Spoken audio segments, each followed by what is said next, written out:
sommaire dont refait la F1, Isack Hadjar est-il le futur Alain Prost? Travailleur discret mais toujours redoutablement efficace, à l'instar du professeur. Le rookie français est la révélation de ce début de saison. Replan également sur le forfait surprise de Lance Stroll à la veille du Grand Prix de Barcelone. Vraie blessure ou pétage de plomb, quel avenir chez Aston Martin? Et que dire de Max Verstappen, sanctionné après son accrochage avec Russell? Fallait-il le disqualifier? Débat.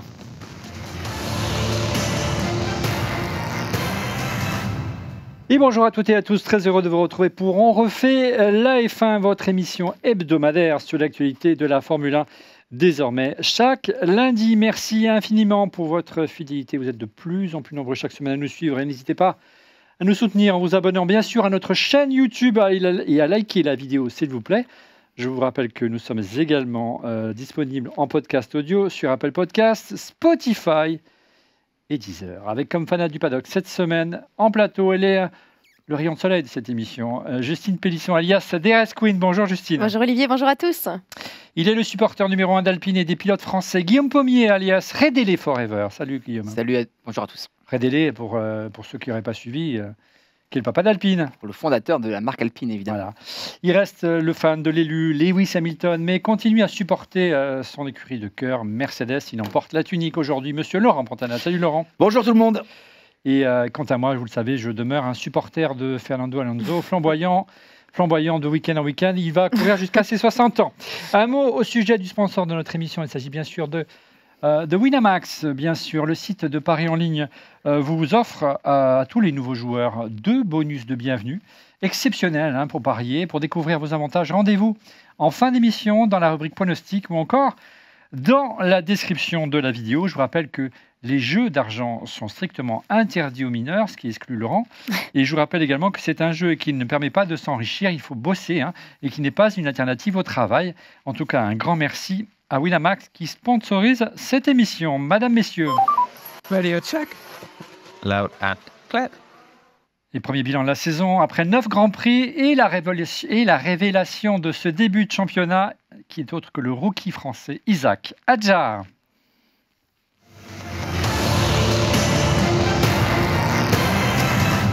Isack Hadjar, le rookie français, est-il le futur Alain Prost? À seulement 20 ans, Isack Hadjar s'impose comme l'une des révélations de la saison 2025 de Formule 1. On avait plutôt parié à l'origine parmi les rookies sur le jeune prodige italien Kimi Antonelli, qui allait à coup sûr faire tourner les têtes chez Mercedes. Et c'est le jeune français qui fait le plus parler en ce début de saison, Justine. Oui, exactement, comme tu le disais. Et moi, de côté Red Bull et Racing Bull, Marco avait même initialement beaucoup parlé de Colapinto. Donc, ça fait du bien de voir Hadjar qui retrouve de la cote. Au début, on l'a beaucoup sous-estimé, ce pilote. Et finalement, on se retrouve à avoir un rookie français qui se distingue des autres parce qu'en fait, il a une performance en ce début de saison qui est incroyable. Il a très mal commencé la saison en Australie. On a eu très peur parce qu'il a eu de gros accidents au tout début. Il était éliminé dans le tour de formation. Ce premier virage, ça a été considéré comme une humiliation parce qu'on l'a vu en larmes. Et donc, pour sa première course en F1, ça faisait de la peine. C'est un pilote qui, jusqu'à maintenant, n'avait pas des performances extraordinaires. Ce que je veux dire, c'est qu'il n'a pas été le champion en F2, en F3, en F4. Dans les catégories inférieures. Donc, on était ravis de le voir arriver en F1. Je pense qu'il se mettait beaucoup de pression. Et on l'a vu en pleurs lors de l'Australie. Il avait été consolé par Anthony Hamilton, ce qui avait fait beaucoup parler. Mais très sympa.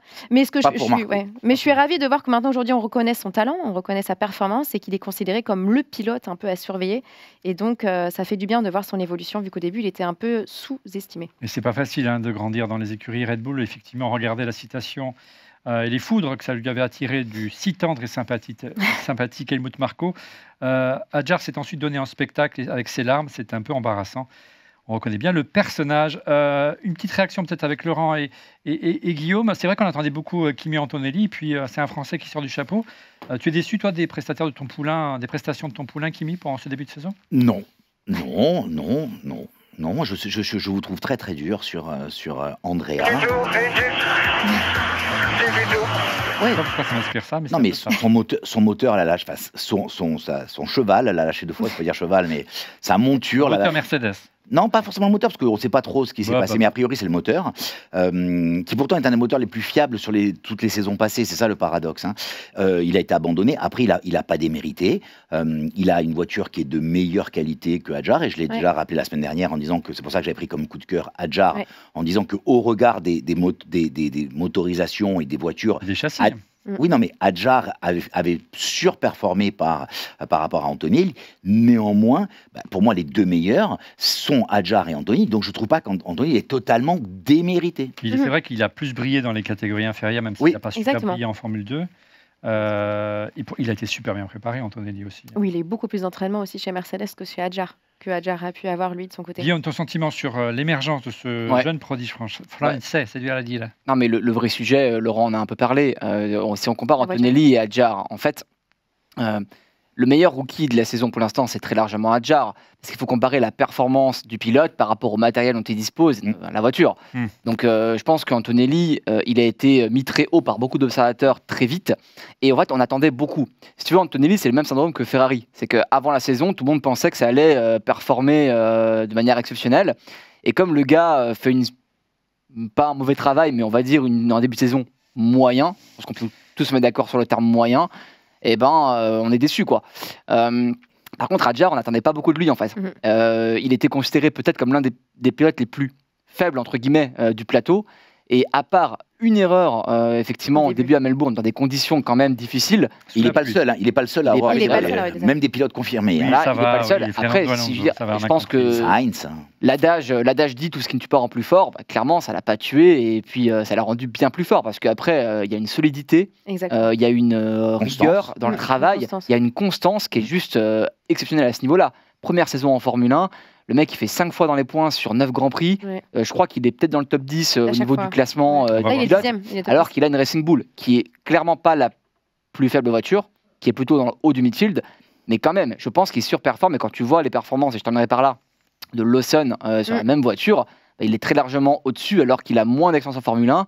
Et même par rapport à Tsunoda, j'aurais bien aimé voir un petit peu la comparaison avec lui un peu plus long, mais c'était quand même déjà pas mal.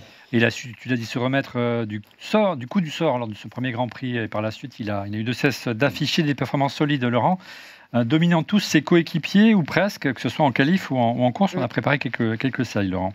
Ouais, mais il a fait une 5e Q3 d'affilée. Enfin, tu vois ce que je veux dire. Pour un rookie, c'est quand même énorme. Hein. Hormis la première course face à Tsunoda et en Arabie Saoudite face à Lawson, il a dominé ses coéquipiers en qualif tout le temps, quoi. Tu vois ce que je veux dire. C'est sans appel, quoi. Alors, on a quelques slides si tu veux les commenter. Donc effectivement face à Tsunoda et face à Lawson en qualif. Ouais, alors Tsunoda sur les 2 premières courses, hein, parce qu'après il y a eu un petit swap. Hein. Ils sont 1-1 en qualif, ok. Et face à Lawson 6-1. Il n'y a pas photo. Non, c'est sans appel, quoi. Alors, sachant que Tsunoda a quand même quelques années d'expérience. Quelques années d'expérience. De recul. Donc, Hadjar a également largement dominé ses coéquipiers en course, et même quand il change d'écurie, même si ces derniers, ses coéquipiers changent d'écurie, qui disposent, on le disait tout à l'heure, d'un meilleur matériel. On a également une petite slide sur les performances en course, les duels avec ses coéquipiers. Donc en course, donc là on a parlé des qualifs, mais on parle de la course. Face à Tsunoda sur les 2 premières courses, hein, quand ils étaient chez Red Bull et que les autres étaient, enfin chez RB et que les autres étaient chez Red Bull. Donc il a fait 6-3 en faveur de Hadjar.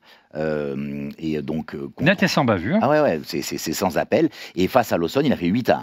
Au moins. Donc il a systématiquement terminé devant tous ses coéquipiers, hormis 2 fois. Hormis les abandons. Donc bilan de ce premier tiers de la saison, 5 top 10, tu le disais tout à l'heure, Guillaume, surtout, 21 points marqués. C'est ça, ouais. Et au classement, oui. Ouais, c'est ça, 21 points marqués. Tu vois, pour un rookie, c'est plus que les points marqués par certains l'année dernière, quoi, pour toute la saison. Ouais. Je crois qu'en moyenne, en qualif, à chaque fois, il commençait P9. De la même position si on prend le average de toutes les dernières courses. Ouais, et puis il y a aussi un autre fait marquant qu'on peut mentionner, quoi. C'est aussi le Grand Prix de Monaco. Ouais. Je pense que là, c'est peut-être son principal fait d'armes parce que tu peux te dire qu'il y a des circuits où, on va dire, c'est un peu plus simple au niveau pilotage que d'autres. Mais Monaco, c'est un vrai juge de paix, quoi. C'est quelque chose en fait qui différencie clairement les pilotes. Et il était même, lui d'ailleurs, il l'avait reconnu un peu inquiet en début de week-end avant Monaco. Il dit, j'ai un peu peur, je ne sais pas trop ce que ça va faire. En qualif et en course, il a été monstrueux, quoi. Donc, et d'ailleurs, c'est le meilleur des autres, en fait. Après, les top teams, c'est lui le meilleur, en fait. Et moi, et c'est ce que je dis aussi sur Gasly beaucoup ici, c'est que je considère qu'un vrai bon pilote, c'est celui qui surperforme par rapport à la qualité de la voiture. Et Hadjar, en fait, il est de ces pilotes-là pour l'instant, en fait, clairement. Et donc, après 9 Grands Prix disputés en 2025, Isaac Hadjar confirme son statut de révélation de la saison. Le Français pointe à une remarquable 9e place du championnat du monde avec 21 points, loin devant ses coéquipiers directs. Yuki Tsunoda, désormais chez Red Bull Racing, n'a inscrit que seulement 10 points, ce qui le place au 15e rang du classement général. Malgré, on l'a dit, un matériel théoriquement plus compétitif. Quant à Liam Lawson, aligné aux côtés d'Hadjar chez Racing Bulls, il ferme la marche de ce trio avec seulement 4 points et une modeste 17e place. Vos réactions, on le disait, ce qui est remarquable, c'est sa régularité. Il ne cherche pas forcément à faire des coups d'éclat, comme par exemple a peut-être essayé de faire avant Kimi Antonelli, parce que c'est vrai que sa référence, c'est Hamilton, et quand il est arrivé chez McLaren en tant que rookie, il a tout de suite assuré et gagné des courses. C'est ça qui le fait peut-être un petit peu... nous le fait penser, avec son côté méthodique, à un autre Français, maître dans l'art de piloter, avec la tête, un certain Alain Prost. Oui, c'est vrai. Ouais, c'est un peu paradoxal parce que du coup, Hadjar, lui, c'était un fan de Senna. Et je pense qu'il a plutôt grandi avec l'image de Senna que l'image de Prost. Mais il est évidemment beaucoup trop tôt pour faire une comparaison très, très pertinente. Mais c'est vrai que dans la manière d'approcher les courses, il y a une similitude. Et d'ailleurs, le père d'Hadjar, il est enseignant-chercheur physicien. Et il a toujours dit utilise ta tête, quoi. Pilote avec ta tête. Et ça, pour le coup, ça rappelle beaucoup ce que faisait Prost. Le professeur. Exactement, le professeur. Et je pense que par rapport, tu vois, à un Senna ou un Lewis Hamilton, qui sont vraiment des très, très brillants en piste, très rapides, et ben, tu as des gars qui sont plus méticuleux. Rosberg, il était aussi un peu plus, je pense. Voilà. Et il fait partie, effectivement, de cette catégorie de pilotes. Voilà, donc on l'appelle même le petit Prost. Oui, puis il y a un parallèle dans la préparation, mais aussi dans le style de pilotage. On l'a dit, c'est pas un Senna qui va tout, ou un Max qui va tout miser dans un dépassement. On est bien d'accord. Il est réfléchi. Pour un rookie, il fait preuve d'une maturité assez remarquable, comme on Prost à son temps, qui ne faisait pas de bruit et qui a su monter en puissance d'écurie en écurie et aligner les planètes. On peut donner un exemple aussi hyper concret à nos auditeurs et spectateurs. C'est, je crois, à Jeddah, quand il a les 2 Williams devant lui. Il pourrait, tu vois, essayer de tenter une manœuvre pour passer au moins une voiture et casser le jeu du DRS et en passer 2. Il l'a pas fait. Il est resté sagement pendant 15-20 tours derrière les Williams en attendant et en marquant les points. Peut-être qu'un autre pilote un peu plus, fougueux aurait tenté l'impossible. Lui, non, en fait. En tout cas, ça n'a pas... Oui, tu veux dire quelque chose, Laurent? Oui, je veux rajouter un point dont on n'a pas parlé, c'est les interviews. Ouais. Dans les interviews, il est très, très posé. Ouais. Il est très... je ne vais pas dire qu'il est en colère contre lui, mais il est toujours j'aurais pu mieux faire, mais sans colère, tu vois, tu sens qu'il a une volonté d'excellence sans être dans le, tu vois, tu vois pas sortir et aller taper un mécanicien.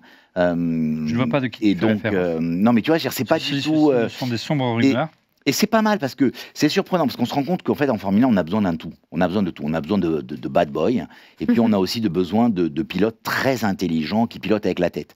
Et en fait, ça vient compenser ces pilotes un peu explosifs, un peu. Et c'est marrant parce que du coup, quand il y a ces victoires-là, elles sont d'autant meilleures. Parce que tu vois, quand quelqu'un gagne avec la tête, tu dis waouh, c'est un coup de génie, quoi. Mais c'est vrai que ces dernières années, ça fait longtemps qu'on n'a pas vu des pilotes aussi réfléchis et moins sanguin que les voilà. On a Piastri, lui. Ouais, Piastri qui est assez contenu aussi. Oui, mais il prend des risques aussi. Il sait prendre des dépassements au bon moment. Il a un peu plus de bouteilles, Piastri. Ouais, mais dans le style, je pilote avec la tête. Pour moi, il y a Piastri et lui, tu vois, dans le. Alors, en tout cas, c'est vrai que qui pilote avec les pieds. C'est Lance Stroll et puis. Non, mais on peut pas dire ça. Il a plus de main. Allez, en tout cas, ce titre de l'émission ne nous a pas qu'inspiré, nous, fans du paddock, mais regardez ce qu'a déclaré à son sujet l'avare, en compliment à Helmut Marko, le patron de la filière Red Bull. Il nous rappelle Prost par sa tête froide, il ne panique jamais, même sous pression. Il fait exactement ce qu'on attend de lui. On a l'impression vraiment que le conseiller Red Bull voit en Hadjar vraiment une personne de très cérébrale, et c'est rare les compliments dans sa bouche. C'est clair. Mais non, mais c'est ce qu'on disait. Moi, ce que j'aime beaucoup, c'est quelqu'un de très critique, qui est capable de prendre du recul après chaque course. Et ce que j'aime aussi, c'est qu'il n'arrêtait pas de dire que voilà, quand il a fait les saisons de F4, de F3, de F2, il disait voilà, il y a une énorme marge à chaque fois d'adaptabilité, notamment du passage de la F2 à la F1. C'est quand même pas facile. Et lui, il dit voilà, c'est comme ça qu'on est censé aller vite. Et un pilote, c'est aussi comme ça qu'on voit le talent du pilote. Lui, il a réussi à s'intégrer très rapidement en F1, s'approprier les codes de la F1. Et je trouve ça rigolo de voir en contraste des Hamilton ou autres qui vont se plaindre d'un changement de voiture, qui vont beaucoup blâmer la voiture.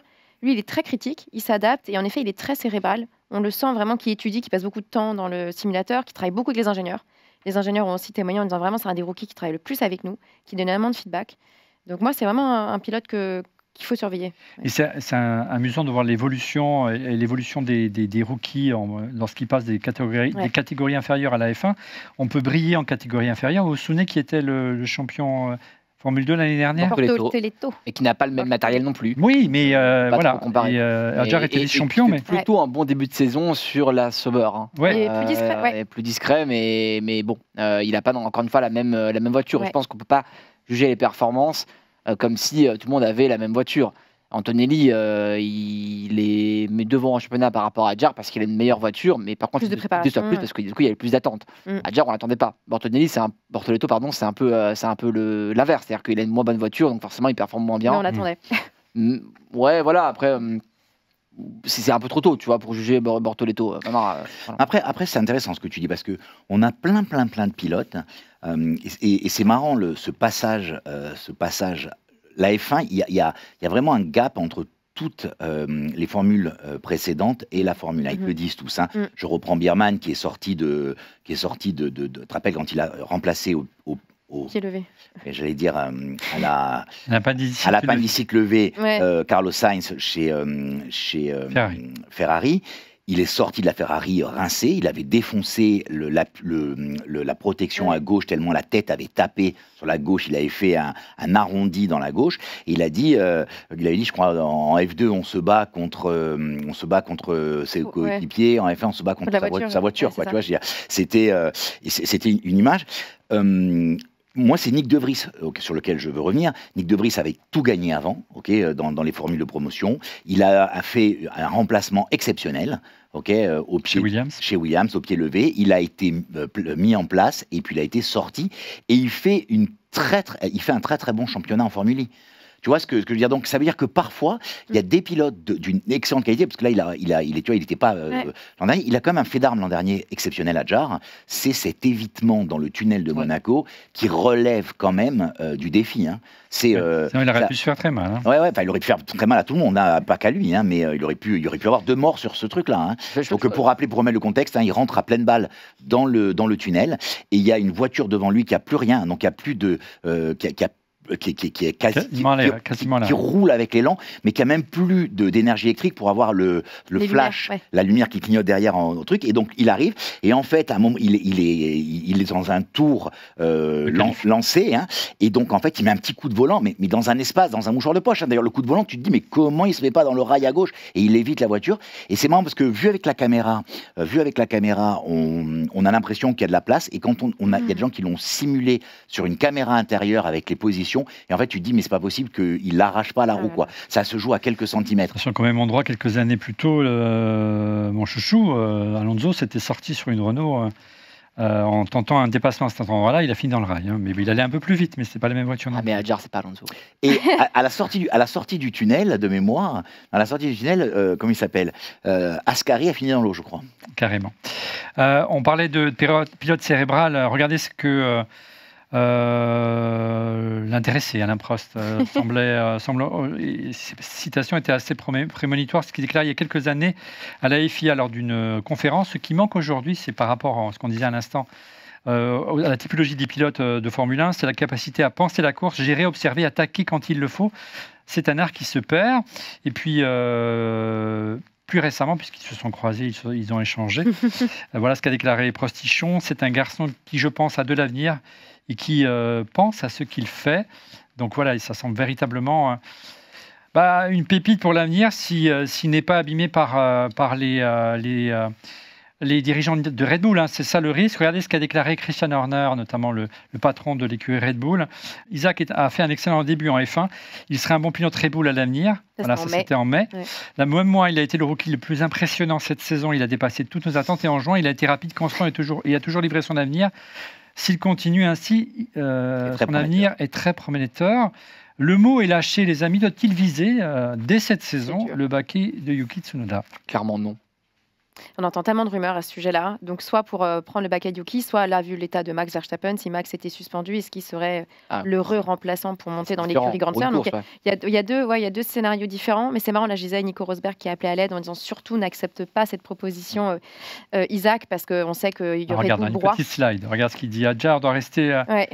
Une slide de... Oui, c'est bien Nico Rosberg. Adjar doit rester là où il est. Il a le talent pour viser plus haut, mais aussi l'intelligence de ne pas brûler les étapes. C'est rare chez les jeunes. Après, on a vu que Horner a quand même déclaré, je crois, après Barcelone, que normalement, Yuki devrait garder son baquet jusqu'à la fin de cette saison. Donc à voir, je ne sais pas si l'écurie serait capable de revenir dessus. On ne sait jamais avec Red Bull.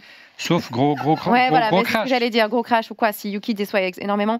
Mais je pense que Adjar monter maintenant, ce serait trop tôt, ce serait peut-être lui brûler les ailes. Et il est quand même dans un super élan, il gagne de la confiance, de l'expérience en F1.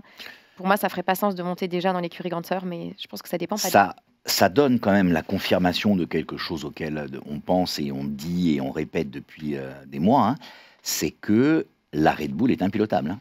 La vraie, ouais, la RB21. C'est d'autres pilotes que Verstappen. Oui, c'est ça. Quelqu'un d'autre qui permet. Non, mais tu vois, ce que je veux dire, c'est. Elle est conçue pour Max. En fait, la conséquence de ce que tu dis, c'est que. Et même Max n'est pas content de la voiture, hein, c'est ça le pire. Ouais. Mais ils ont un style de pilotage similaire, visiblement, Adjar et Verstappen. Donc, est-ce que ça pourrait être compatible un peu plus que Yuki? Enfin, moi, il est très bien conseillé. Moi, ce que je dirais à Adjar, c'est surtout ne va pas chez Red Bull. Mais on ne laissera pas le choix. Encore, en fait. C'est-à-dire que si Verstappen part de Red Bull, là, évidemment, tu vas prendre le leadership de chez Red Bull. Mais tant que Verstappen est là, tu restes en fait en leader de Racing Bull, un petit peu comme Gasly d'ailleurs a été resté pour tirer vers le haut l'AlphaTauri à l'époque. Par contre, je pense que le moment, soit tu quittes le giron Red Bull, mais je suis pas certain que ce soit vraiment super pertinent au vu de ce que Marco ou Horner racontent sur lui. Soit tu attends sagement ton heure. Et étant donné ce qui se passe autour de Max Verstappen en ce moment, ça pourrait arriver pas dans 10 ans, quoi. Tu vois. Donc, il n'y a pas une journée sans une rumeur sur le départ de Max Verstappen chez Red Bull, et pourtant il reste toujours là, les gars. Il n'y a pas une journée sans l'annonce du départ de Horner. Hein. C'est vrai, c'est ce que j'ai dit. Et le retour de Pérez. Pérez, il ira chez Cadillac, à mon avis. Mais non, après, c'est bien d'être cérébral en fait sur la piste. Je pense qu'il faut aussi être intelligent dans la manière de mener une carrière. Et là, effectivement, il ne faut surtout pas faire ce. Mais à quel point est-ce qu'il pourrait refuser? Tu as une proposition de Horner si on lui dit. En fait, il n'a pas le choix. Il n'a pas le choix, on est d'accord, dans son contrat. Il est obligé, je crois, de monter dans l'écurie Grande Sœur. Ouais. Allez, gros plan sur un autre prodige de la Formule 1, Lance Stroll. Oh, c'est sarcasme.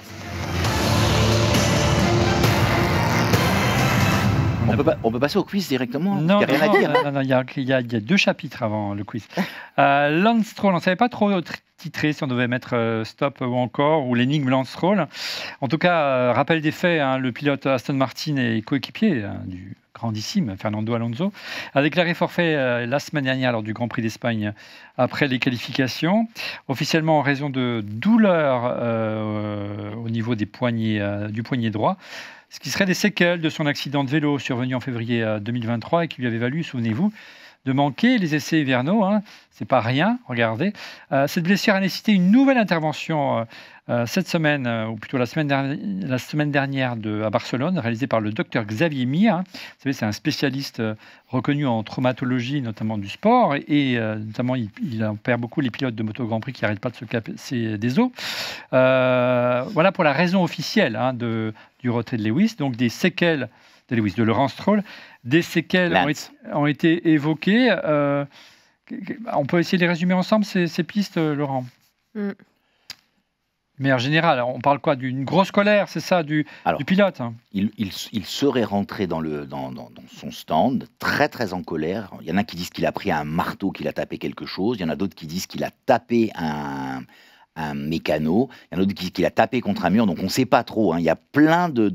Il aurait exprimé sa frustration. Après les qualifications. Voilà. Ouais. Il se serait absenté 5 minutes dans le garage alors qu'on sait qu'il doit aller normalement se faire peser par la FIA. Il aurait disparu. Ouais. Il serait dans le garage, il aurait fait des choses assez violentes, il serait énervé. voilà, gros mystère. Et apparemment, ça aurait notamment, vraiment abîmé encore plus son poignet. Si sa réaction de colère est liée à ça, et donc ça aurait été, de manière générale, un élément pour redéclencher cette blessure. C'est lunaire. Une information ou une rumeur qui a été démentie officiellement par Aston Martin, qui rappelle qui a reconnu que Stroll était, je cite entre guillemets, contrarié, j'aime bien les guillemets, mais a nié tout lien entre cet incident et sa blessure. C'est une façon de dire que ce qu'il a fait est vrai. C'est-à-dire qu'il est rentré, qu'il a tout pété dans le stand est vrai. Alors, quel est votre sentiment d'abord? Comment vous analysez la chose? Est-ce qu'effectivement, il y a un problème de blessure? Ou au contraire, il y a un problème de nervous breakdown? Ça fait qu'il en a marre, parce que c'est vrai que c'est compliqué pour lui en ce moment, bien qu'il ait bien commencé la saison, il faut bien le reconnaître. C'est ça qui est extrêmement frustrant, parce que pendant les premières courses, on l'a vu top 5, top 6, il a quand même fini dans les pointes, des points qui étaient importants pour Aston. Moi, je me souviens, on a fait une des premières émissions où j'avais dit justement que c'était mon top, en disant, mais vraiment, ça fait plaisir de voir Lance qui est de retour dans le top 10, qui marque des points. Et en fait, il n'a fait que faire des courses terribles, quoi, vraiment médiocres, où il n'est même plus en compétition avec le top 15. Donc, je ne sais pas, extrêmement décevant, et je ne comprends pas le fait que cette blessure qui date de 2023 soit encore d'actualité, rejaillisse encore d'actualité, et le fait qu'il se soit arrêté après les qualifs, du coup, qui n'est pas permis à un pilote de réserve de pouvoir prendre le deuxième baquet. J'ai trouvé ça hallucinant. Avant les qualifs pour permettre. Oui, voilà, exactement. Avant les qualifs, je trouve ça hallucinant, et je trouve que c'est tellement, mais par rapport à l'écurie, c'est tellement égoïste. C'est pas une stratégie d'écurie. Je ne comprends pas qu'on les laissé faire ça si on savait, parce qu'il me semble qu'il avait exprimé juste avant qu'il avait des douleurs, donc on aurait dû lui conseiller en tant qu'écurie, lui dire c'est pas normal. C'est la difficulté d'être le fils du patron. Ouais, mis à part Deux choses. La première, c'est que il semblerait, en tout cas les physios ont dit que ça faisait plus de 6 mois qu'il avait mal. Et ça te laisse un peu comprendre la tension qu'il y a dans l'écurie sur le fait que, tu vois, est-ce que Lawrence Stroll veut même ne pas voir ça, tu vois, c'est du style, tu vas courir. Moi, le deuxième point, je pense que c'est carrément l'impression du père. Moi, je vais vous raconter une anecdote. Il y a quelques années de ça, j'ai été invité dans le sport automobile et j'étais sur un circuit, j'étais sur la ligne de départ et je prenais des photos. Je trouvais ça, c'était hyper intéressant. Et à un moment donné, j'ai pris la photo du père et du fils. Et des gens qui m'avaient invité. Et en fait, je me suis rendu compte que c'est pas le fils qui courait. En fait, le fils était le bras armé du père qui, quand lui était jeune, n'avait pas les moyens, la possibilité de faire ça. Et en fait, il a très bien réussi dans sa vie. Et il a voulu que son fils fasse que lui arrive. Et en fait, le gamin, tu sentais qu'il était là. Et en fait, c'est là pour faire plaisir à son père. Ouais. En fait, grosso modo, il essayait de réussir pour... Alors que c'était de la chance, hein. Le gamin, il courait une écurie avec des pilotes comme Muller, comme tu vois, des gens qui ont gagné des 24 heures du Mans et tout ça. Mais je me rappelle cette image, et cette image, quand je l'ai revue a posteriori, sans l'odeur de l'essence, sans la chaleur, sans le coïbohu de la ligne de départ, j'ai revu cette image, ça m'a vraiment marqué. Et j'ai ce sentiment... Je ne suis pas certain qu'il soit heureux d'être là, Lance. C'est ça qu'il n'exprime pas, ça. Cette passion de courir. Alors, je ne le connais pas. Il est assez solitaire. Comme ça. On le voit à part lors des parades.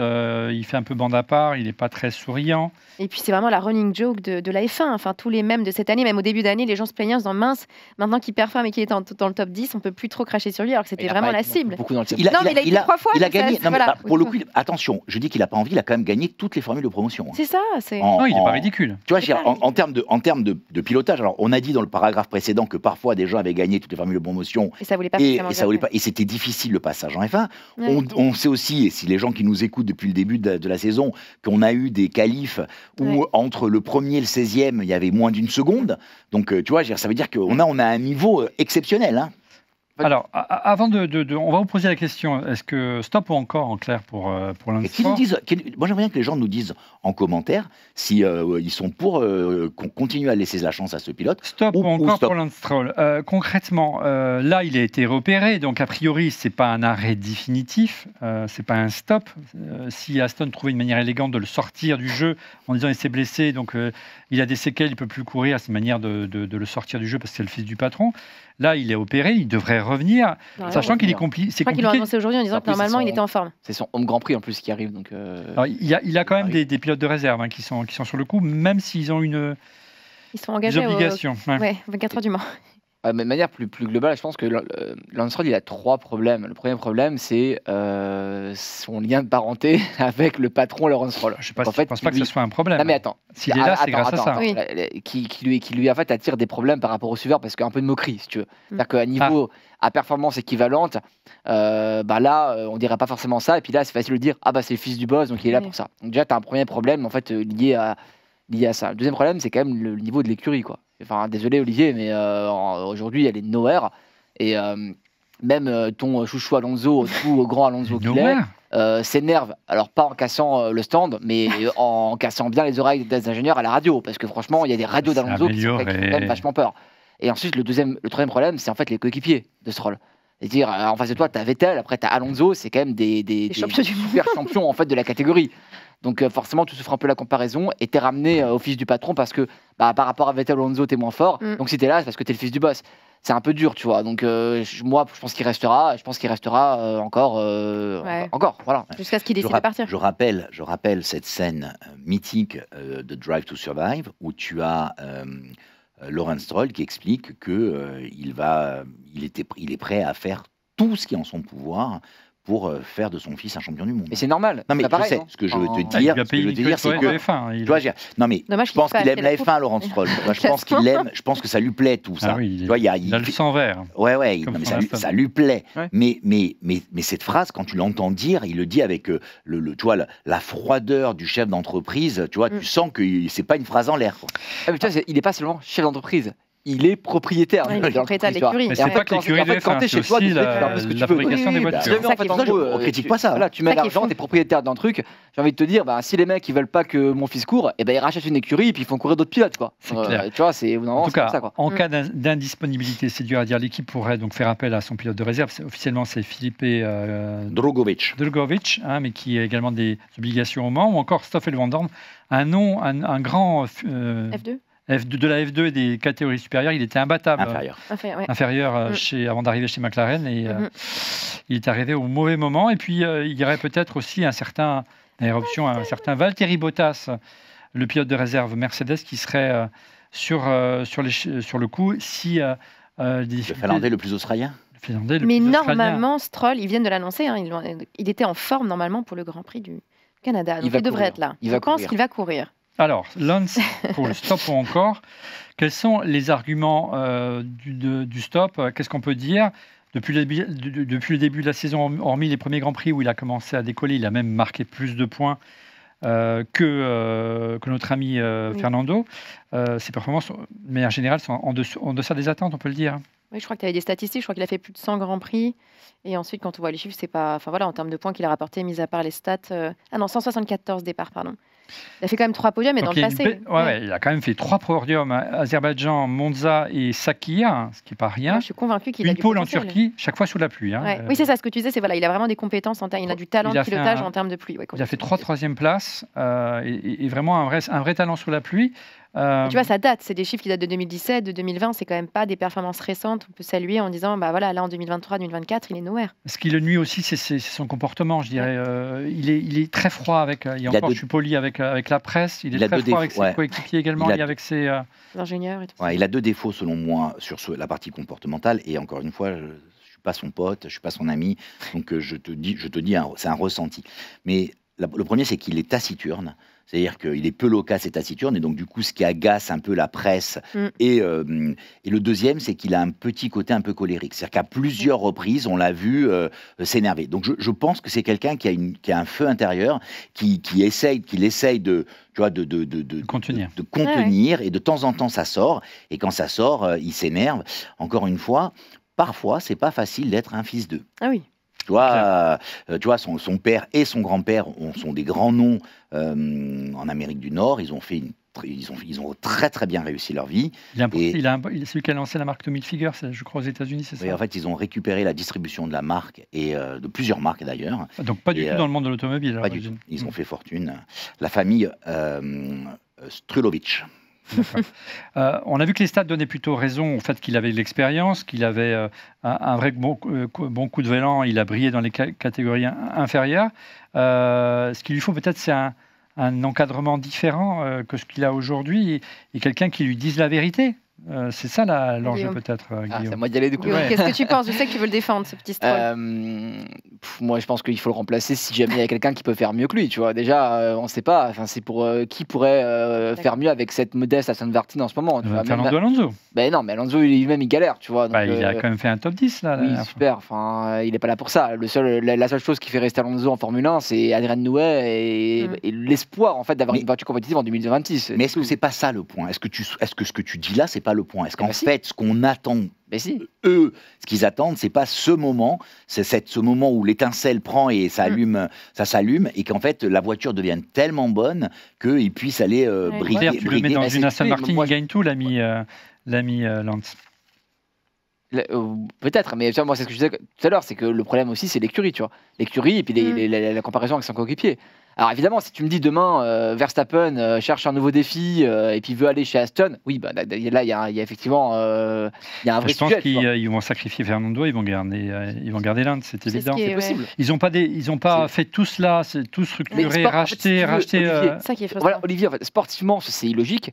Mais en fait, on va dire au niveau comportemental, c'est tout à fait logique et humain en fait. Tu vois. À deux doigts de enfin conclure avec l'arrivée d'Adrien Newey avec une voiture qui s'annonce compétitive sur le papier l'année prochaine, ce serait dommage de s'arrêter maintenant. Tu as racheté l'écurie, tu as racheté les meilleurs ingénieurs, tu as mis beaucoup de pognon en fait dans ton écurie. Et si tu as une chance de faire gagner ton fils quelques courses, tu vas quand même pas le dire à ce moment-là, tu vois. C'est pas là, donc c'est pas maintenant. Mais c'est frustrant de le voir avec un baquet alors que d'autres pilotes comme Ricciardo ou comme Valtteri Bottas n'ont plus de baquet aujourd'hui. Moi, c'est ça, on le voyait. C'est ça, ce qu'on voyait, c'est l'injustice de dire, bah voilà, comme il est le fils d'eux et que là, on voit bien qu'il performe plus depuis quelques années. C'est frustrant de se dire qu'on lui donne encore une chance, alors qu'il y a d'autres pilotes qui sont sortis du même Pérez. Ça permet de dire qu'il y a encore, en 2025, malgré la profusion de très bons pilotes, quelques pilotes payants en Formule 1. Voilà. Allez, on enchaîne avec un autre. Donc, on ne sait pas si on dit stop ou encore. On compte sur vous pour nous dire. Dans les commentaires, on enchaîne avec un autre fils d'eux, Max Verstappen. Le ton monte au sujet du quadruple champion du monde. On en parle.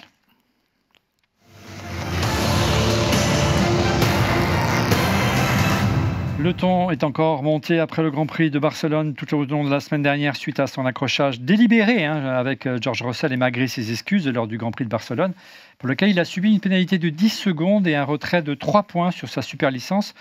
Le ton est encore monté parmi les observateurs de la F1 qui estiment que la FIA n'a pas été assez, je cite, sévère et regrette que Max n'ait pas purement et simplement été disqualifié. Alors c'est également le sentiment de Christophe Degrave, notre outrun et chroniqueur de la semaine dernière, fan de Ferrari. Il était très dur envers Max Verstappen. Vous dites, il est là, regardez. Ah, Christophe. Il vient juste d'arriver. Qu'en est-il de... Vous étiez absent la semaine dernière, à la fois Justine, est-ce que tu as des arguments? Vous étiez tous les deux absents ensemble. Comment lancer des rumeurs? Alors, concrètement, est-ce que tu veux prendre la défense de ton chouchou, Max, Justine, et puis la réaction de Guillaume derrière? Je préfère la réaction de Guillaume et ensuite, moi, la défense. Vas-y. Non, vas-y. Guillaume est tout rouge, là il n'y arrive plus, là il est en truc. Donc, laissez Guillaume tranquille. Allez, et Justine. Non, mais enfin. Tu étais très remontée, tu me disais. Moi, j'étais très remontée. Enfin, j'étais très déçue parce que c'est vrai qu'il avait fait un beau week-end, une belle course, au début de course, en tout cas jusqu'à la fin, avec la voiture qu'il avait les moyens à bord. Et c'est vrai que je m'y attendais pas du tout.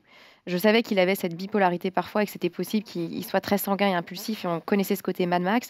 Mais c'est vrai que là, je l'ai pas du tout vu venir et j'ai trouvé ça, mais d'une violence, inédite et antisportif et juste hallucinant. Non, mais je trouve, c'est gratuit, et même par rapport à l'écurie. En plus, et surtout qu'il joue quand même son championnat. Là, il commence à perdre des points extrêmement importants. Donc, je ne comprenais pas en fait l'intérêt, mis à part le côté enfant impulsif qui a besoin de montrer que il est pas content. Donc oui, je partageais le sentiment de Christophe la semaine dernière, ce qu'il disait. Il m'a énormément déçu et je pense qu'il a déçu beaucoup de gens qui le soutenaient. Je pensais qu'il nous avait montré un peu plus de rigueur, un peu plus de calme, de self-control. Je le trouvais mieux cette saison-là. Je pensais il manquait de haters. Ouais, là, il manquait un petit peu. Et là, on a retrouvé vraiment. Et donc, je ne sais pas, vu qu'il lui reste un point sur sa licence, la vraie question, c'est est-ce qu'il va se faire suspendre? Est-ce qu'il va être assez immature pour se dire, j'arrive pas à contrôler mes émotions et la semaine prochaine, on verra au Canada, c'est de nouveau? Ou alors, moi, je l'attends et j'espère que c'était un écart, qu'il le regrette profondément. On a vu, il a fait un post Instagram juste ensuite pour dire qu'il n'a pas été très fin. Pour faire le post. Oui, bien sûr. C'est quoi le problème? Mais bien sûr, mais ça c'est Max. Max est hyper provocant. Il adore provoquer, il est comme ça. Mais hyper décevant, je pense, pour toute l'écurie. D'ailleurs, l'écurie, ils n'avaient rien à dire. Et donc j'espère le voir au Canada, mais non, je suis d'accord. Ouais. Ouais, moi, je pars. Arrête où tu vas, tu t'en vas du coup. On va faire le tour. Fais le tour. Guillaume, est-ce qu'il fallait être plus sévère encore avec. C'est quand même pris 3 points de pénalité sur sa super licence. Il a 1 point de la suspension, rappelons-le. S'il déconne encore lors des 2 prochains Grands Prix, pardonnez-moi ma familiarité. Et puis au-delà, il a pris également 10 secondes de pénalité. Est-ce qu'il fallait le disqualifier ? Il a déjà dit beaucoup de choses. Alors, sur la manœuvre en elle-même, elle est évidemment condamnable. Sur la conséquence de la manœuvre et la sanction, je pense que 10 secondes, c'est plutôt la bonne sanction. Ouais. Il ne fallait pas aller plus loin en le disqualifiant. Je pense qu'il ne faut pas non plus aller trop loin. Ah bon. Il y a eu d'autres. Il a tout perdu. Hein. Il a pris un point. Je suis d'accord, il a tout perdu. Il a déjà tout perdu. Et il y a quand même, alors c'était un autre temps, une autre Formule 1, mais il y a eu des gestes qui étaient peut-être un peu moins visibles, mais beaucoup plus dangereux, qui ont été faits par d'autres grands pilotes et que certains ici glorifient. Ou brésilien. Brésilien, par exemple, contre Prost en 89 au Japon. C'était qu'un exemple. Ensuite, sur les causes, et là c'est plus intéressant, qu'est-ce qui pousse à un moment donné Max Verstappen à faire cette manœuvre ? Et là, je pense qu'il y a plusieurs choses. Quoi. Déjà, il y a quand même déjà la personnalité du gars. Honnêtement, je pense pas que George Russell ou même Zach Hadjar ou d'autres fassent cette manœuvre dans la même situation. Deuxièmement, il y a quand même la frustration sur ce Grand Prix. Enfin, franchement. Le gars, il n'a pas la meilleure voiture, il se bat, il surconduit la voiture pour essayer en fait de rester en contact des McLaren. Oui. Il reste quelques tours et en fait il se retrouve avec des hards, donc les mauvais pneus. Il fait une erreur parce qu'il a son écurie qui joue contre lui. Quoi. Voilà. Et sachant que son écurie avait fait le bon choix stratégique avant l'arrêt avant la safety car. Ouais, en fait son écurie, si tu veux, elle aurait clairement dû laisser Max Verstappen et en pas piste. le faire rentrer pour changer d'air. Et d'ailleurs, je pense, après McLaren c'est une autre affaire, mais je pense même que Norris aurait dû rester. Mais après ça aurait amené des débats en interne. Mais par contre, Verstappen, lui, il aurait pu rester. Et il aurait pris la tête de la course avec des pneus qui n'étaient pas trop usés et jouer la gagne à le podium. Dernière chose qui explique la cause, c'est Russell en fait. C'est Russell en face et qu'il y a clairement en fait il y a du passif. Il y a une bataille, il y a un passif en fait entre les deux. Et je suis pas sûr que si c'est Leclerc ou Norris face à lui, il fasse la même manœuvre. Que 2 rookies se mettent sur la gueule et on a vu dans l'histoire de la F1 des pilotes en venir aux mains, mais en dehors de la piste. Et accessoirement, ils ne sont pas quadruple champions du monde. Je cite notamment, regardez, Nico Rosberg, un champion du monde au micro de Sky Sports, voilà ce qu'il a déclaré. C'est inacceptable, il méritait le drapeau noir, donc la disqualification. Autre réaction intéressante de Gunther Steiner, elle est vraiment intéressante. Oui, je trouve d'accord. Si c'était intentionnel, je suis sûr qu'il y a une disposition dans le règlement de la FIA qui prévoit la disqualification, parce qu'on ne frappe pas quelqu'un intentionnellement, aussi bien en F1 que dans la vie de tous les jours. Malheureusement, il a créé un précédent. La prochaine fois, si quelqu'un le fait, à nouveau, ce sera une pénalité de 10 secondes. Et ce n'est pas une disqualification. En clair, ça va faire jurisprudence. Qu'est-ce qu'il faut faire pour sortir un drapeau noir dorénavant ? Non, mais en fait, c'est intéressant. Il faut tuer quelqu'un ? Sérieusement. C'est intéressant ce que tu dis, parce que donc, dans l'émission de la semaine dernière, Christophe s'est positionné. Il a eu énormément de haters ou de gens très mécontents dans les commentaires qui ont dit « Ouais, mais non, il dit n'importe quoi, Christophe. » Et moi, j'aimais bien. Moi finalement, il m'a convaincu. Non, mais ça. Moi, Max Verstappen m'a gavé au début parce que je trouvais qu'il n'était pas propre. Ensuite, il est redevenu propre et c'est un grand champion. Mais en fait, début de la saison, il nous régalait. On a besoin de pilotes un peu badass aussi. Tu vois ce que je veux dire ? Oui. Donc là, ils sont dans la folie. Il est énervé, il est en colère, il a Leclerc qui le touche et qui le passe. Il y a tout ça qui se met. Il y a cette sueur, il y a ce Grand Prix qui part un peu dans tous les sens. Donc moi, j'étais un peu plus indulgent envers lui. Et Christophe, qui est quelqu'un de très droit, très intègre, tu vois, très orienté sur l'éducation, sur sur l'empathie, les valeurs, me dit non, Laurent, si on tolère ça, ça veut dire que l'image qu'on montre et tout ça. Et c'est un quadruple champion du monde. Et c'est un quadruple champion. Donc en fait, j'ai été obligé de dire, Christophe, tu as raison. Et c'est vrai que c'est lui qui a pris les coups dans les commentaires. Mais voilà quoi. Donc il a raison. Il a raison. Je te rejoins totalement. La question est posée. En quelles circonstances on va prendre un drapeau noir ? Je me souviens d'un drapeau noir de Mansell face il y a quelques années parce qu'il avait fait une reculade dans les stands. Il y a quelques années, c'est remonté à 20 ans. Mais qu'est-ce qu'il faut faire pour prendre un drapeau noir ? Le débat est hyper intéressant. Et je suis un fan absolu de Nico Rosberg, mais là pour le coup, je suis pas d'accord avec lui. Et je pense qu'il y a quelque chose qui. C'était Gunther ? Tu parles de... Ah non, le drapeau noir. Les deux drapeaux noirs. Et je pense que moi aussi, je pense que l'éducation et tout. Gunther ne veut pas un drapeau noir. Il pose la question. Mais en fait, je pense que ce qui doit différencier le drapeau noir par rapport à d'autres sanctions, c'est le contexte. C'est en fait la dangerosité de la manœuvre. Si la manœuvre là, elle est faite à 200 à l'heure au bout d'une ligne droite, je suis d'accord pour mettre le drapeau noir, tu vois. Mais là, en fait, Donc, c'était pas dangereux. ils sont quasiment à l'arrêt, D'accord. tu vois. Ouais. Et je me dis, en fait, pour moi, c'est. Tu Bien sais sûr. En fait, je me dis, en fait, dans Ah, je suis d'accord. l'intentionnalité, c'est important. Tu sais jamais mais- comment les choses peuvent évoluer. Bien sûr, mais quand même. Tu mais ne au-delà- mesures pas l'impact que ça peut avoir, même à 30 Mais à l'heure, si, un accident. Verstappen- Je les suis mecs- désolé, non. Non, Ouais. je pense pas qu'il ait fait ça pour créer un vrai accident. Je Franchement, pense qu'il a fait ça pour provoquer. est-ce que tu penses en fait que. Moi, je ne sais rien. C'était pour Je pose la provoquer. Je pense que question. l'intention, c'était pas de créer un Non, accident. voilà, moi je pense que c'était plutôt une provoque et un peu un geste. C'était un message, un geste. Un peu de petit gamin frustré, entre guillemets, hein, avec tout le respect que sûr. j'ai pour Verstappen. Mais il savait très bien qu'il n'allait pas envoyer Russell à 100 km/h ou 200 sûr. dans le mur, tu vois. Je pense pas qu'il. Contrairement à un Senna avec Prost en 89, où là, clairement, il sait Je très suis bien qu'il d'accord. crache les deux, tu vois. Mais Il se crache, c'est ce qu'il veut. Donc D'accord. là, pour le coup, autant Senna aurait mérité la disqualification, et on aurait peut-être un Prost à 5 titres de champion du monde, ce qui me réjouirait. Autant, là, pour moi, Verstappen ne le méritait pas. Oui, ça suffisait, je pense, les 10 secondes plus les 3 points. bon, on verra, on a encore l'occasion d'y revenir, et surtout que ce week-end au Canada sera un juge de paix. Moi, ce qui m'a étonné concernant Max Verstappen, on sait qu'il y a eu beaucoup de gens qui ont réagi à cet accrochage, notamment beaucoup de gens de l'entourage de Russell. Tout le monde sauf Toto Wolff, qui est resté très, très, très soft, hein, qui a ménagé des subtilités. On sent qu'il ne veut pas se brouiller avec Max, qu'il aimerait bien attirer. Il rêve toujours d'avoir Max. Hein. En fait, ce qu'il espère presque, c'est que, tu sais, que Max a une clause de sortie s'il n'est pas classé à un certain nombre dans une position avant la pause estivale. En top 3. Et je pense qu'il espère que finalement Max dise je l'exerce, je vais chez Mercedes et voilà quoi. Donc du coup Il va peut-être y arriver, hein, parce que là, vu sa performance, il va perdre sa 3e position. Allez, une chose est sûre, la semaine prochaine, on l'a dit à Montréal, Max sera particulièrement dans l'œil du viseur des commissaires de la FIA, car il ne lui reste plus qu'un seul point sur sa super licence et il risque une course de suspension. Ça va Allez, être un gros beau plan Grand Prix. à présent à la rubrique que vous préférez dans cette émission. Il s'agit bien sûr du quiz F1.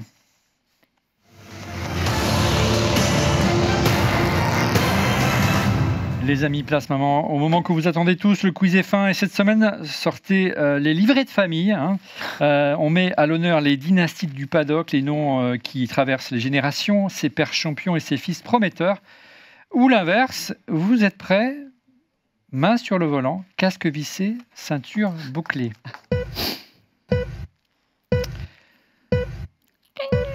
Je suis le père d'un célèbre pilote de F1.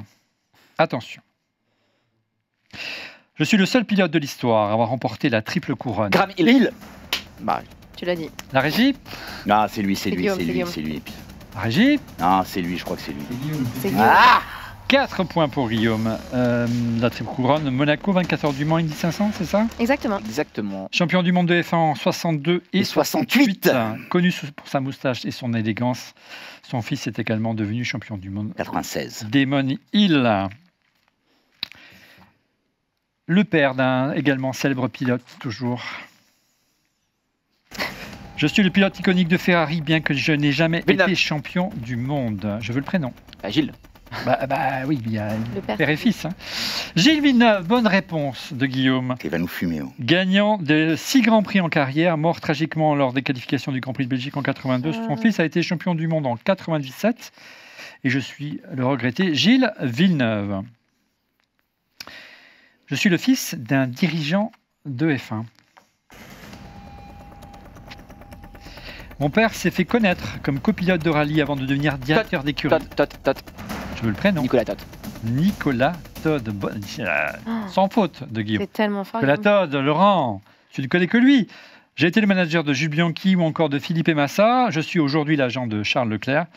Et je suis bien sûr le fils de l'ex-président de la FIA, Jean Todd, le brillant Nicolas Todd. Le fils d'un pilote de F1. J'ai été le coéquipier d'Ayrton Senna. Ah. J'ai été le coéquipier d'Ayrton Senna. Mon père est un champion du monde de F1 Hill. Piquet. en 1978. Il ne reste plus que Justine. Non, mais arrêtez, parce que moi, Non. Ah. Moi, je connais pas tout ça. J'ai disputé une saison de F1 avec McLaren en 93 sans la terminer, faute de résultats. On peut revenir dans le jeu du coup. Revenez, parce que moi, j'avoue C'est que là, André. Michael Andretti, Ouais. grand nom de l'IndyCar, champion kart en 91, et écarté du projet Cadillac. On y reviendra au projet Cadillac dans quelques semaines avec Eric. Voilà. Allez, il en reste encore 2. Ça fait combien en régie en termes Elle a de gagné. score Hein. Ah, je pense que Guillaume est loin. 12 points pour Guillaume si on compte pas la dernière. Ouais, bon, il peut encore revenir. Je vous la laisse. Le père d'un pilote qui est sur la grille aujourd'hui. Mon coéquipier a été Michael Schumacher en Jos 1900. Verstappen.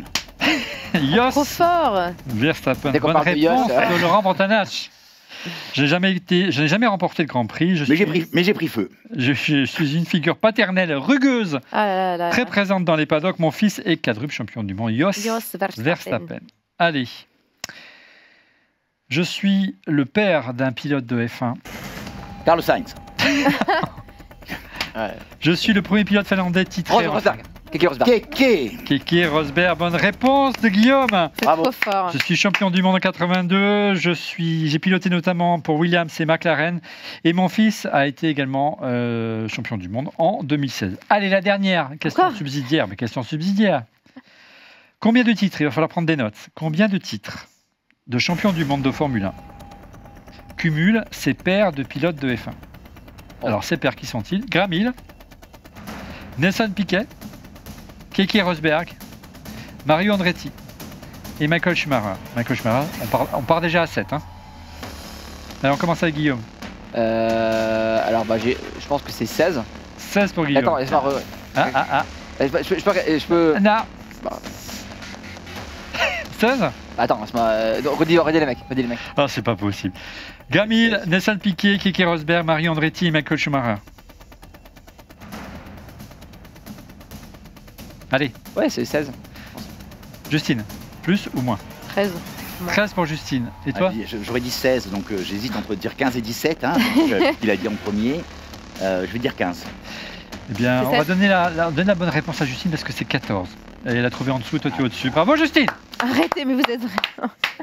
Mais Et victoire, Pourquoi large tu sais victoire de combien de- Guillaume, mais il n'y avait pas Eric cette Il y a semaine. vraiment une Bravo Guillaume, Attends, bravo. les gars. Attends, les gars, moi aussi. Graham Hill, en Graham fait, Hill il a 2. 2, Rosberg 3, Piquet 3, Ça fait on arrive en 5, fait à Rosberg, 8. non, Non, Rosberg 1. Rosberg, Keke Rosberg, un seul. Graham Hill 2, Ah merde, c'est là où je me Nelson suis trompé. Piquet Ah ouais. 3, Je me suis trompé. Keke Ok, les 1, deux, c'est Mario pour Andretti Rosberg. 1, Ok. Schumacher 7, ça fait 14. D'accord, mais j'avais énorme. 3 en tête pour Rosberg, je me suis trompé. Mais c'est incroyable. Hein. 22, tu sais qu'il a gagné en ayant gagné que. Tu l'as dit avant une fois, ouais. Il a gagné qu'une seule fois, Keke. C'est Piquet, ouais, Piquet et Senna à 3. Ah bah ok, bon voilà, autant pour moi, 1 pour Rosberg. Attention, la prochaine fois c'est drapeau rouge. Non, mais- Allez, on passe à la minute Oui, je Insta. suis un peu déçu contre moi-même, effectivement. Ah, c'est ça. Allez, un peu de discipline, mesdames, messieurs. Petite parodie, regardez du comportement de pilote de F1. Si on les pose sur un terrain de basket, regardez les différentes attitudes et de stratégies d'un pilote à l'autre. Regardez, c'est marrant.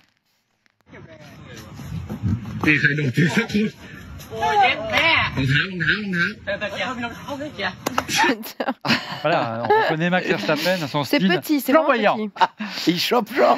Il chope Jean. Bah oui. C'est vraiment petit. Voilà, j'ai hâte d'être ce week-end. Une chose est sûre, face à l'adversité et à Max Verstappen, George Russell garde le sourire, hein, surtout que c'est un exercice qu'il a travaillé depuis longtemps. Regardez. J'adore.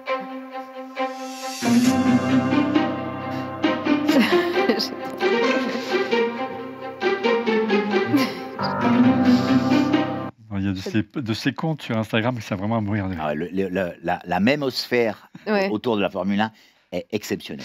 Alors, il est parfois difficile de comprendre Max à la radio, surtout que souvent on bip ces insultes. Alors, son ingénieur de piste a la méthode regardez. Ou plutôt écoutez. C'est pas un fake. Hein. Voilà, c'est pas un fake, hein, c'est véridique. En tout cas, Red Bull redouble d'efforts pour rattraper McLaren. Les simulateurs tournent à fond pour combler l'écart et simuler le Grand Prix du Canada. Nous avons même les images exclusives de la préparation de Max. Regardez. Voilà, ça c'est fait.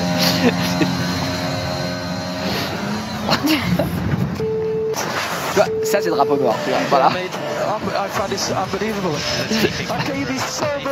Rendez-vous. Dis donc, je suis déçue que tu n'aies pas mis des mèmes de Stroll. Ça, tu vois, ça confirme que jusqu'à maintenant, on n'avait plus de matériel. Bien, pour châtie bien. Ah, tu aurais dû mettre le même de Stroll qui a l'accident de vélo et où, dans la voiture, il y a ce même où on voit ce qui est triste, hein, c'est une image d'un cycliste qui se fait faucher. et c'est filmé par derrière. Et donc là, ils en ont fait un mème où tu vois ces strolls sur le vélo. Et dans la voiture, en fait, c'est Fernando mort de Mais rire. non, mais Fernando, il n'est pas comme ça. Il va le former, le petit. Il n'a pour pas être besoin de champion ça, du monde un jour. Fernando. Allez, on passe à vos pronos pour le Grand Prix du Canada.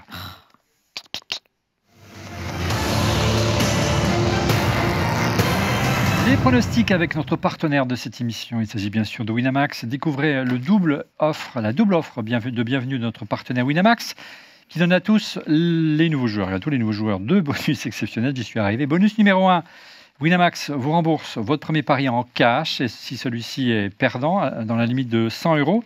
Et Winamax vous offre 10 € supplémentaires en cash avec le code promo ORLF1. Comment ça marche? Vous déposez 100 € en saisissant le code ORLF1. Pour profiter des 10 € supplémentaires, vous placez votre premier pari. Winamax vous rembourse le montant de celui-ci s'il est perdant dans la limite de 100 €. Pour cela, il suffit de vous inscrire sur Winamax et renseigner le site Winamax et renseigner le code ORLF1 au moment de votre premier dépôt via le lien dans la description en dessous de cette vidéo, que ce soit sur YouTube, sur Apple Podcast ou encore Spotify. Attention, cette offre est réservée uniquement aux nouveaux joueurs. Je vous rappelle que c'est un jeu d'argent, il est strictement interdit aux mineurs. Je vous rappelle également que c'est un jeu et qu'il ne permet pas de s'enrichir et qui n'est pas une alternative au travail. Un grand merci en tout cas à Winamax qui sponsorise ce contenu. Madame, messieurs, je vous demande à présent vos pronostics pour le Grand Prix du Canada le week-end prochain.